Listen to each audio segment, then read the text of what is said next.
Assalamualaikum warahmatullahi wabarakatuh.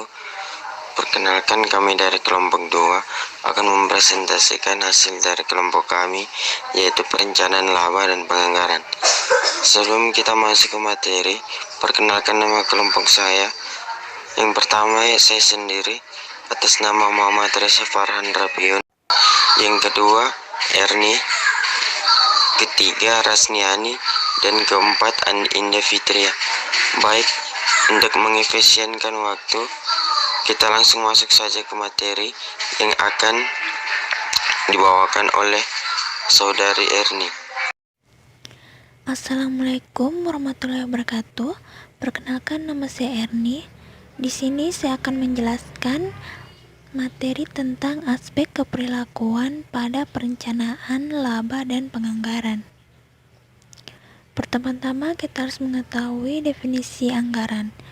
Di sini dijelaskan bahwa anggaran itu merupakan suatu rencana yang disusun secara sistematis yang meliputi seluruh kegiatan perusahaan dan dinyatakan dalam unit satuan moneter dan berlaku untuk jangka waktu pendek, yakni 1 tahun. Selanjutnya, manfaat perencanaan laba dan anggaran. Anggaran yang disusun oleh suatu perusahaan harus disesuaikan dengan sumber daya yang diperlukan untuk mencapai tujuan dan target perusahaan. Anggaran harus menggambarkan atau merefleksikan adanya beban tambahan yang diperlukan usaha yang dilakukan dalam bentuk iklan dan promosi ataupun pemasaran.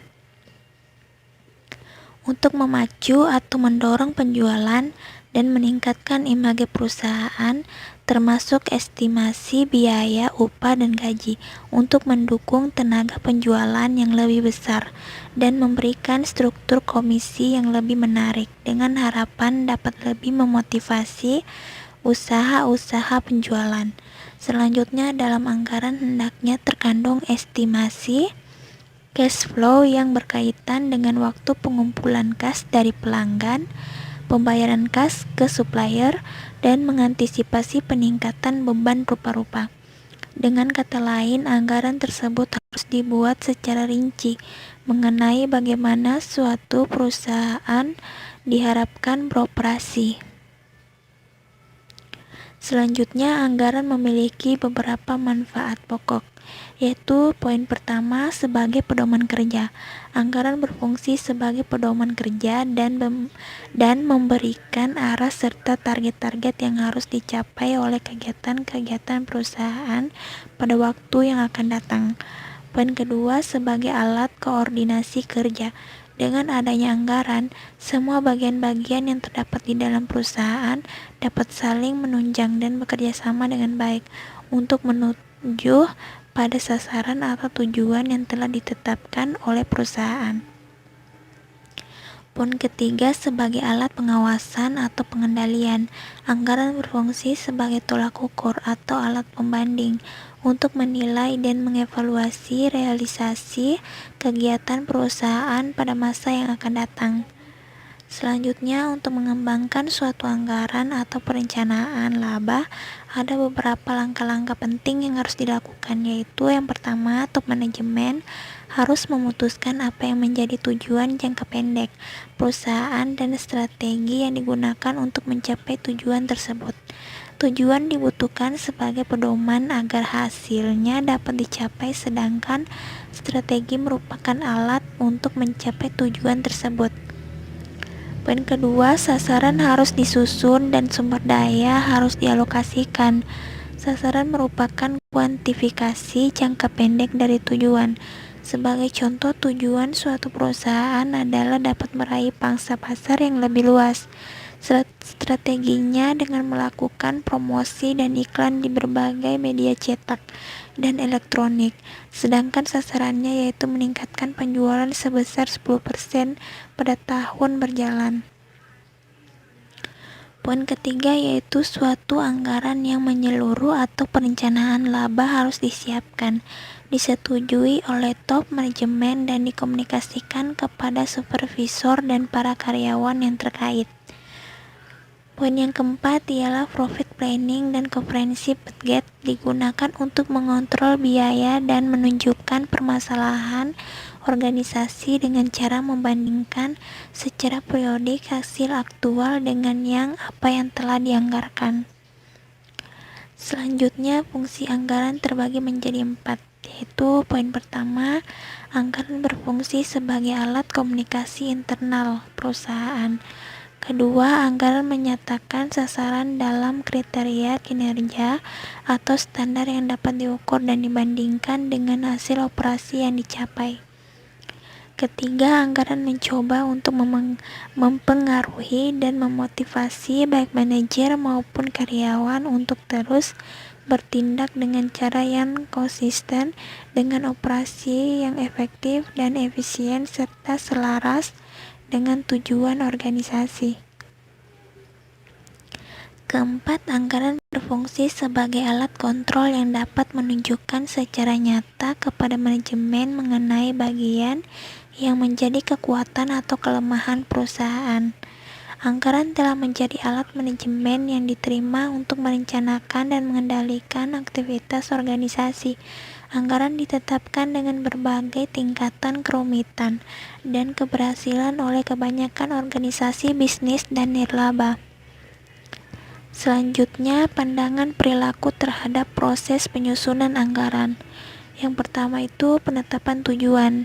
Yang dimaksud dari penetapan tujuan itu ialah seluruh aspek perencanaan yang meliputi partisipasi, kesesuaian tujuan, dan komitmen. Aktivitas perencanaan dimulai dengan menerjemahkan tujuan organisasi yang luas ke dalam tujuan yang lebih spesifik. Kedua, implementasi. Yang dimaksud dalam implementasi ialah seluruh aspek perencanaan yang meliputi komunikasi, kerjasama, dan koordinasi. Yang ketiga itu pengendalian dan evaluasi kerja. Yang dimaksud dalam pengendalian dan evaluasi kerja ialah kebijakan, sikap, tindakan manajemen dalam evaluasi kinerja, dan tindak lanjut atas penyimpangan yang terjadi.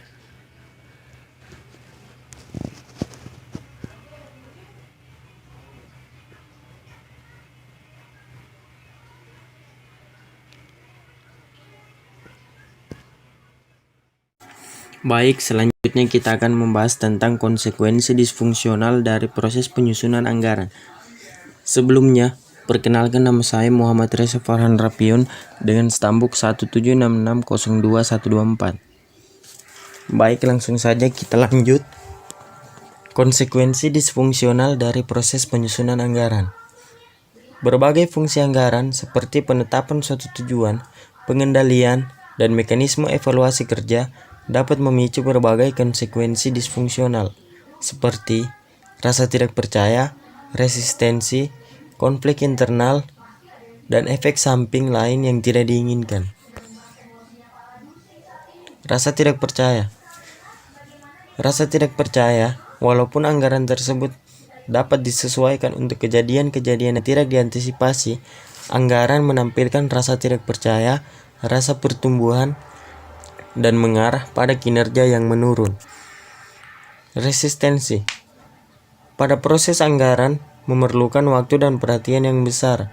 Manajer atau penyelia mungkin merasa terlalu terbebani dengan permintaan yang ekstensif atas waktu dan tanggung jawab rutin mereka.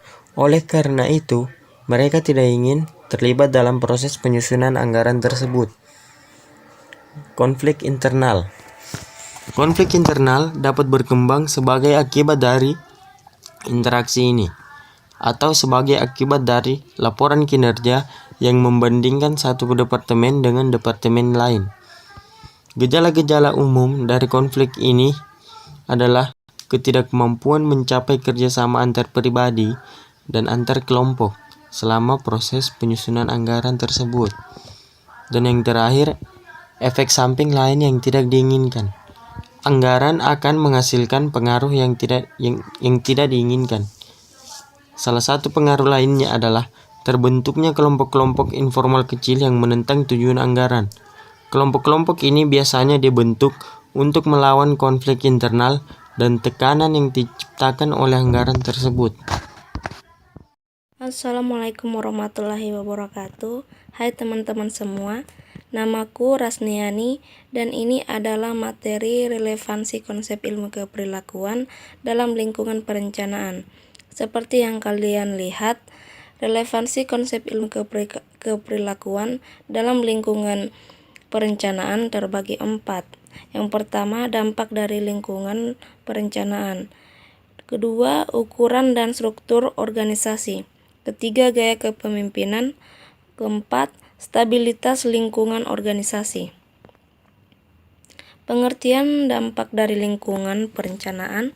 Pada dasarnya, lingkungan perencanaan mengacu pada struktur, proses, pola-pola interaksi dalam penetapan kerja. Hal tersebut kadangkala disebut dengan budaya atau iklim organisasi. Pengertian ukuran dan struktur organisasi. Ukuran dan struktur pada organisasi mempengaruhi perilaku manusia dan pola interaksi dalam tahap penetapan tujuan, implementasi, dan pengendalian, serta evaluasi terhadap proses perencanaan. Pengertian gaya kepemimpinan. Gaya kepemimpinan juga dapat mempengaruhi lingkungan perencanaan organisasi. Teori X dari M.C. Gregor menjelaskan gaya kepemimpinan yang otoriter di sini dikendalikan secara ketat, di mana kebutuhan, efisiensi, dan pengendalian mengharuskan pendekatan manajerial tersebut untuk berurusan dengan bawahannya. Berbeda dengan teori Y yang dikemukakan oleh M.C. Gregor dan gaya kepemimpinan Likert mendorong tingkat keterlibatan dan partisipasi karyawan dalam penentuan tujuan dan pengambilan keputusan. Pengertian stabilitas lingkungan organisasi. Faktor lingkungan eksternal juga mempengaruhi lingkungan perencanaan, yang meliputi iklim politik dan ekonomi, ketersediaan pasokan, struktur industri yang melayani organisasi, hakikat persaingan, dan lain-lain. Selanjutnya, konsep-konsep keperilakuan yang relevan dalam proses penyusunan anggaran yang dibacakan oleh saya, Andi Indah Fitria Ramadanti, nomor stambuk 176602110. Kita masuk pada materi 1, penetapan tujuan. Tahap penetapan tujuan. Selama tahap penetapan tujuan umum dari manajemen puncak yang dimaksud adalah target-target yang sudah pasti dan dapat diukur bagi organisasi serta bagi setiap subunit utama pusat-pusat pertanggungjawaban.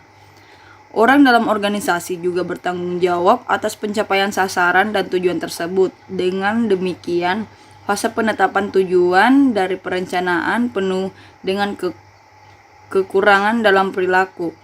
Kedua, keselarasan tujuan. Keselarasan tujuan atau kompatibilitas akan terjadi ketika individu memandang bahwa kebutuhan pribadinya dapat dipenuhi dengan mencapai tujuan organisasi, maka tujuan organisasi akan memotivasi karyawan untuk menyelesaikan tindakan yang diinginkan. Yang ketiga, partisipasi.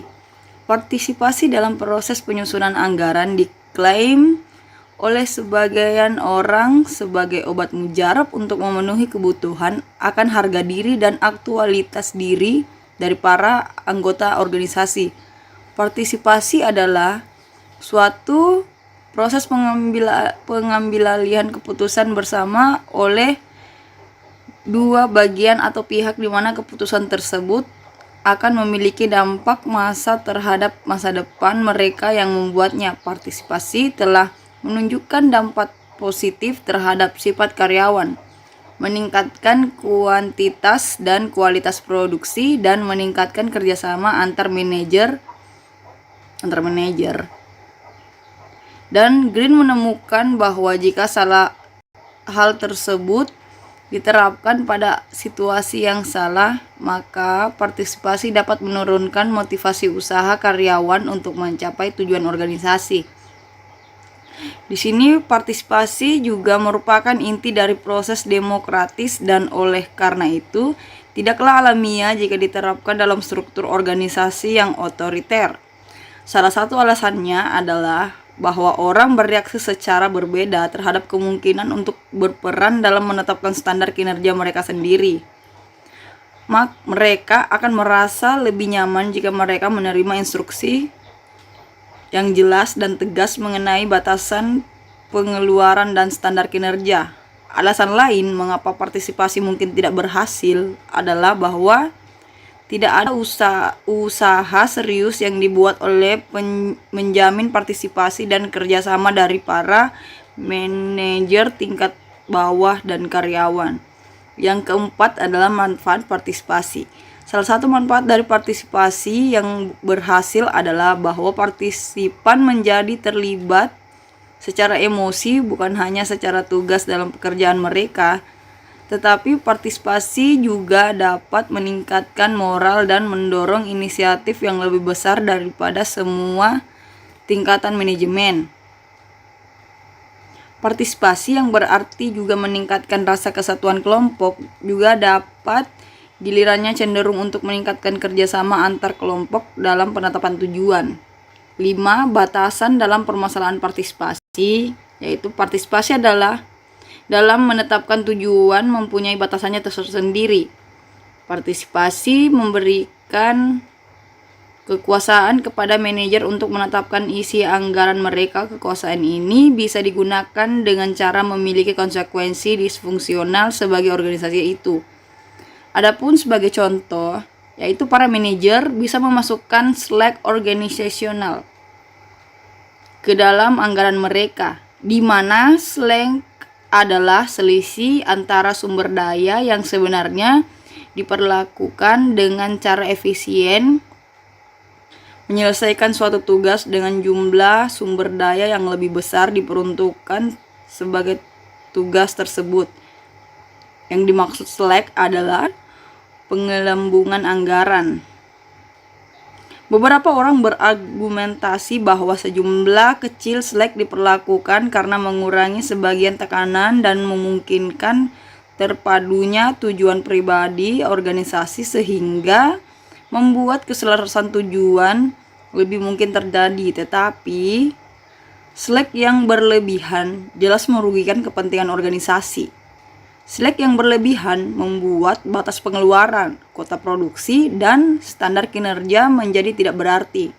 Yang intinya, anggaran yang terlalu ketat atau terlalu longgar atau disusun dengan cara dalam slack yang berlebihan atau tanpa slack sama sekali dapat menciptakan tanggapan keperilakuan yang berlawanan dengan kepentingan perusahaan. Terima kasih.